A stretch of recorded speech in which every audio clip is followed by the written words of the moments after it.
大家好，我係 Moni。今日咧同大家講下 Python 嗰個 data types 啦。咁 Python 咧就有4個 primitive data types 嘅。第一個咧就係 integer，第二個就 float，第三個就 string，第四個就 boolean。咁咧 integer 咧包括啲咩咧？其實 integer 係啲 whole number 嚟嘅，整數，佢可以係零啦、正數啦，或者係負數。咁 float 咧，即係 floating point number 啦。咁佢咧係啲有即係小數點嘅數目啦，可以係正數啦，又可以係負數。咁咧第三個就 string。咁 string 咧係嗰啲 character 俾啲 double quotes 或者係 single quotes 包住咗嘅。咁另外咧第四個咧就 boolean 啦。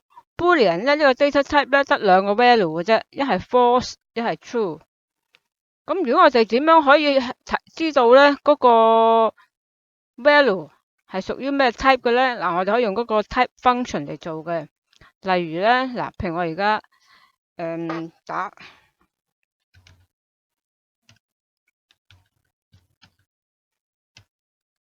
咁我哋頭先講過啦，正數啦吓。如果我哋試下呢個正數10，佢屬於邊個 data type 嘅咧？咁我哋打落呢個 Python 嗰個 shell 嗰度，咁嗰啲個 command prompt 即係嗰3個箭嘴啦吓，嗰個係 command prompt 嚟嘅呢個。咁喺佢呢度後邊咧就打完之後就 press enter，咁佢咧就可以話俾我聽，嗱，呢個係正數係嘛，10正10就係 integer 啦。咁好啦，我哋又試第二個咯，又係用翻 type 呢個 function 嚟到做嘅。咁我哋試下0啦，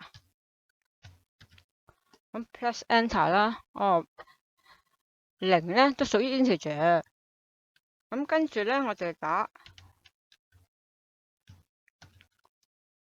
今次試下負數係咪 integer 咯？負整數吓，負9，咁咧都係屬於呢個 integer data type。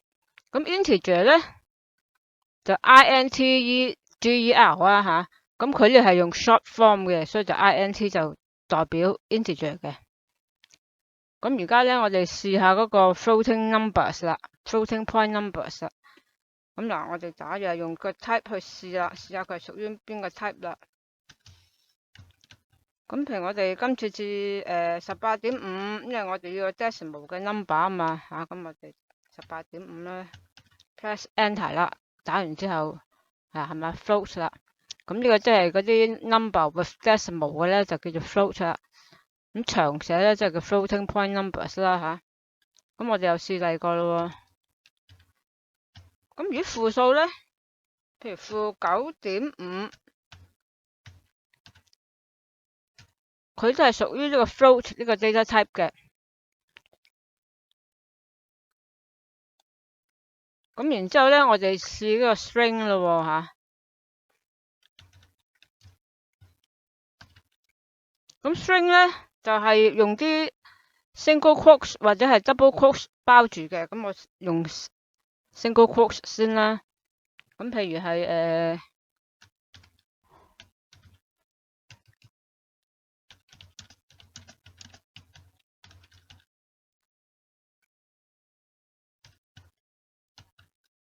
咁 press enter 啦，係嘛？佢就話俾我聽呢個係屬於 string 嘅 data type 嘅。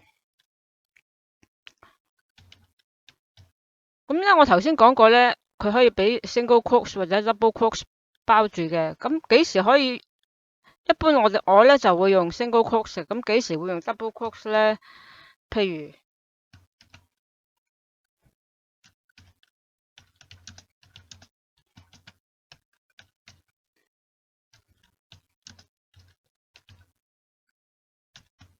咁喺呢個情況之下咧，我咧就會用 double quotes 去包住嗰啲 characters 嘅，因為入邊咧有個 joins 呢個需要用到一個 quotation mark 嘅，咁我變咗呢度就會用 single quotes 啦。不過你調轉都得嘅。就係咁樣就正常好多啦，係咪？因為有意思嘛，Johnson 嘛，係嘛？咁一定要呢度就用 single quotes，所以我哋出邊咧就會用咗 double quotes 啦。咁嗱，佢話俾我哋聽係 string 啦嚇，class string 啦。咁譬如我哋今次試咧，咁你估下呢個會係屬於咩 type 咧？啊，見到數目字喎，係咪屬於 integer 咧嚇？咁我哋咧 press enter 睇下啦。哦，呢個屬於 string，因為無論你咧有啲咩 character 喺個 single quotes 入邊咧，佢都係屬於一個 string 嘅 data type。咁呢個 string 就 string，佢個 short form 啦嚇 ，str 啦 string 啦。咁最後講到嗰個 Boolean data types 啦嚇，咁佢根本咧就得兩個 value 嘅啫。咁邊兩個 value 咧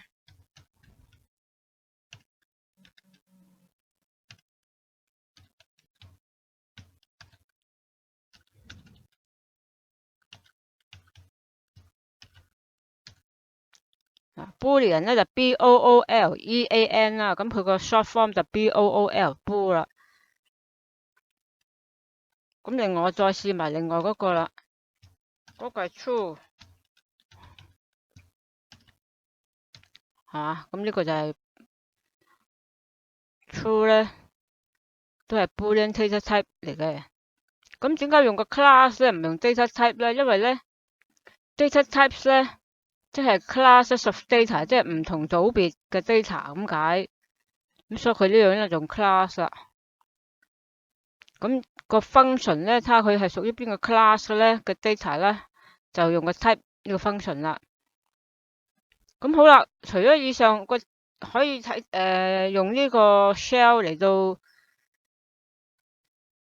去做呢啲 input output 嘅用途之外咧，我哋可以當計數機咁用噶喎嚇。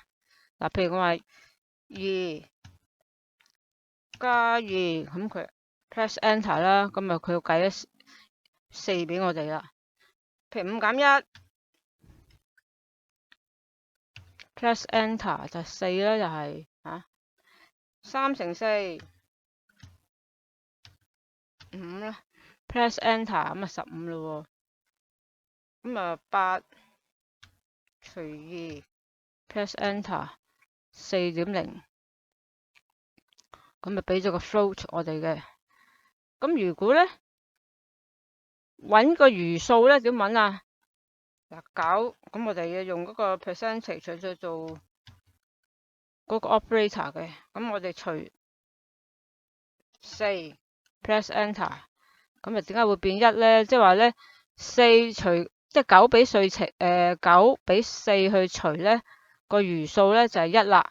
咁咧所以咧呢個 shell 咧都幾好用嘅嚇，又可以計下數啊，或者 check 下，幫我哋 check 下我哋有所懷疑嘅時候咧，可以用佢 check 下到底呢啲係屬於咩 class 啊各樣啦嚇。咁今日咧就講到呢度啦，希望大家 subscribe 啦嚇，拜拜。